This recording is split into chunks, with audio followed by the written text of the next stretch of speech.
Hello and welcome to the series of tutorials that will help guide you through some of the exercises, skills, and techniques that we will use to develop a repertoire of representation and architectural thinking through drawing in this first year representation course. I'm going to start with a few things that are different from some of the other tutorials. Many were recorded last year and previous years, and they use a portable drafting board that has a horizontal kind of continuous ruler along it. This year, those things are a bit expensive and hard to come by, so we decided to switch over to using a T-square. We have one like this, cheap one. You might have a little bit nicer one, I hope, but this will work just fine. And we're going to use that since we spend a good majority of this first semester developing an acuity of the hand and the eye through some traditional drafting techniques. A T-square will serve us just fine. It takes a little bit of getting used to, and so I'll cover some of those techniques here in this first video, and then let the other videos speak for themselves as they're about general drawing strategies, and it doesn't really matter what tool you're using as long as you use it consistently. And that's a really important part about the T-square, is developing consistent habits so that you get really precise with it and can work really quickly. And this might take a few days early on to pick up, but you really quickly figure it out and have no problems completing all of the exercises we'll do. And there's some nice advantages of the T-square. It's light, it's flexible, it's easy to take off your desk and move around, it's relatively inexpensive, and you can take it with you when you leave, and it might be useful, like this one that I have here that I've had for many, many years, for the rest of your life if you enjoy drawing. Okay, with that said, let's jump to another camera and see what we can do with some drawing. I've got some material from one of our favorite exercises here, the successive auxiliary drawing, that we'll look at in a few weeks. You don't have to worry about it right now, but I'm going to use it as a nice base. So a few things about your setup here. This is just a piece of museum board or illustration board. It's pretty smooth. It's a good drawing surface in a pinch if you don't want to buy like a vinyl board cover or something. You'll notice that many of your desks have been used for many years, have a lot of scratches, dings, holes, gouges out of them. And so you don't want to draw on that surface because it'll grab your pencil, cause lines to be disrupted, and just generally make it a little bit frustrating. So grab a piece of this illustration board or a large piece of Bristol or something that can just cover the rough surface with a smooth, nice drawing surface. It also helps to have a bit of like this light white or a light gray so that any drawing you put on it stands out really clean. You don't have a lot of marks behind it. Be careful not to draw all over this. The more you draw on it, you'll just have to replace it. They're $6, $7 maybe max. So no problem to do that. And I'm going to be using some vellum here. We do a lot of drawing on Bristol. I'm just using this vellum so I can pretend this is a hand drawing that I've already started and bring it up from the base. Now I have my T-square here. There'll be a little clip to show how this is aligned with the edge, but we want to make sure that it is riding a consistent, solid edge of the desk. Now some of your desks may have a rough or abused edge on them, and you can go to the wood shop and have them cut for you a strip of plywood to attach to that with a few screws, or maybe buy a piece of metal angle or something like that, so you have a nice smooth edge to run it along. And that edge that you designate as the location for the T head of the T-square is where it always lives while you're drawing. You want to avoid moving it like between this side and this side, because you don't know if your desk is square, and you'll never really know if your desk is square unless you've constructed a perfectly square thing. This has the chance to be very inconsistent. It also develops habits of drawing in different ways that make it a little bit harder to have consistency while you're using the other tools. So once you choose where this is going to be fixed, I like to do mine here on the bottom edge so I can just move back and forth like this very easily. It will allow me to draw all of my vertical relative to my position lines out from here. I can also work on the side, but I've got a lot of lamps and other things on the side of my desk, so it's a little bit harder. It can work on the top, but the desks in the studio are pretty big, and while on my small table here that does work, I think this is the easiest to control and negotiate for space while you're making models and doing other things. A little time lapse here of taping down stuff on the drawing. Again, many of the other tutorials in the series here that you'll have access to go through actually setting up desk space, taping down a drawing, how to do the drawing. So I just want to cover some basic principles of the T-square to get started.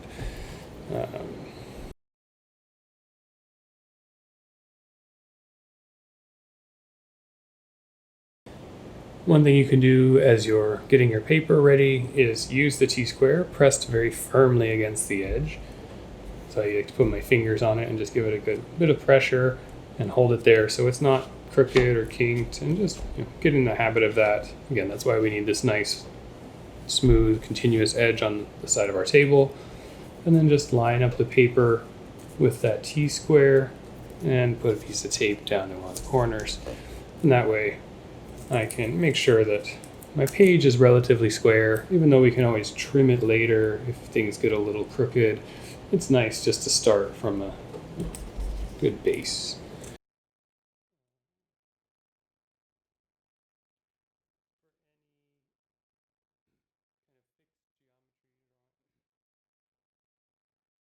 For any fixed geometry drawing, it's always important to tape down all your corners and have a very stable workspace so that nothing here moves around in between what you're working on. A few other tools we'll need. You have your lead pointer. Again, there's other videos to go through this. Here is the 5mm kind of heavy lead that mine needs to be significantly sharpened with this tool.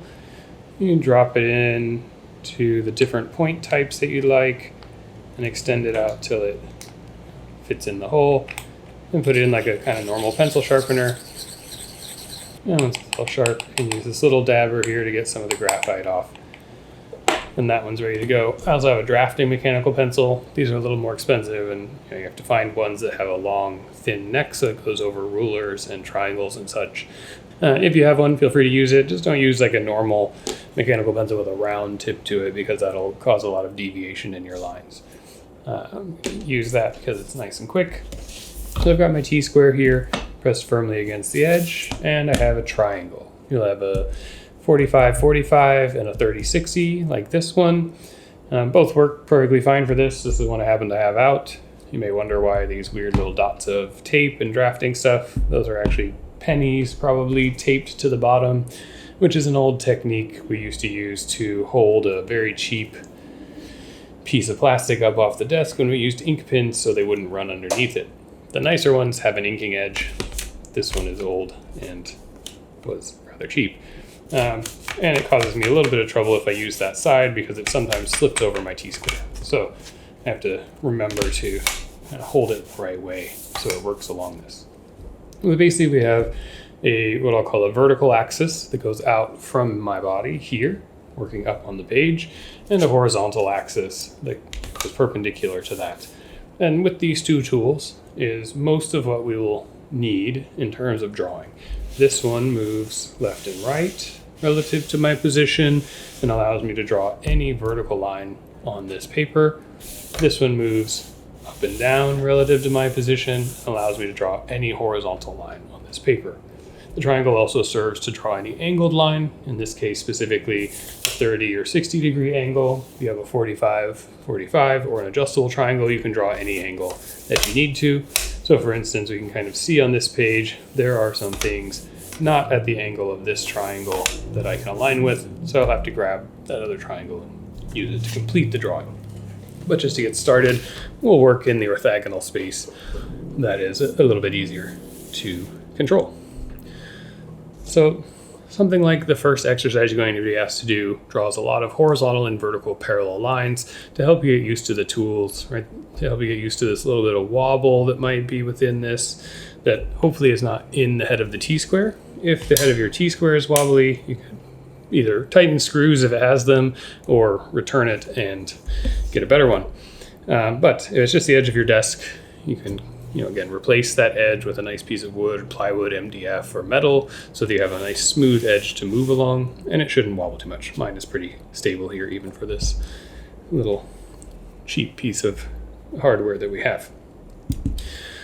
So I can move along that. make sure that it lines up visually with any lines that should be vertical to me. So I'm going along a few of them. They look good.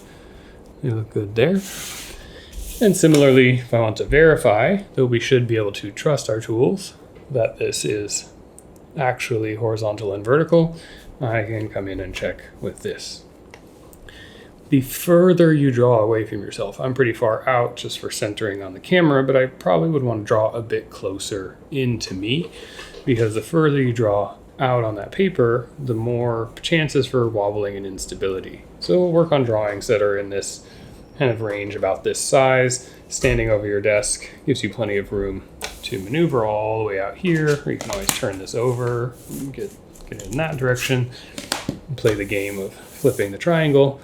But the more it's closer to you, kind of within an inch of the edge of your desk, the easier it can be to control, especially starting out. So why don't I draw a few vertical lines on this page just to set up kind of a rough grid to construct with. I'm going to start way over here to my furthest right so that I can work in this direction and not smear over the lines. You can do this for a little while. At some point, there's too many lines to worry about. And I line up my ruler with that line underneath here because I'm tracing, or if it's a measurement, I align it with points along here. Again, reference the other videos. They'll go through all of that. And I'm just going to pull a light line down there, vertical on my page, and move to other major vertical points. I'm not going to do too much in this tutorial, just box out a few of these key moments here. Again, I'm kind of holding the T-square and giving it a little bit of pressure in that direction. Not too much, not like really forcing it or anything, but just to where the tips of the finger turn a little bit white. And that way I know that it is firm and not sliding around, both side to side, but also tilting, which is important to check, especially if you don't have an underlay like this, if you're just drawing for measurement. And then draw another line. And I'm using my thumb back at the T end to help give myself finite adjustments there, so I make sure it's really precise. And I take my time. This might be new to you. This tool might be very new. The technique's new.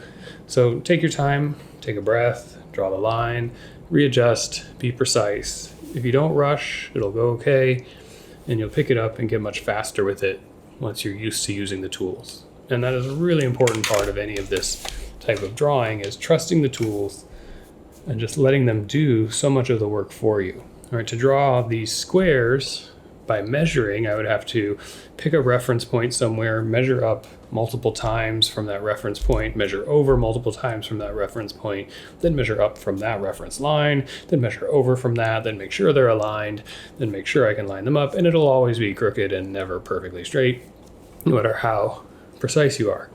Whereas with these tools that are made and machined straight, parallel, and perpendicular, I can just set it in place, trust that it's vertical, set the triangle against it, trust that it's perpendicular, visually align that edge, and just draw a line.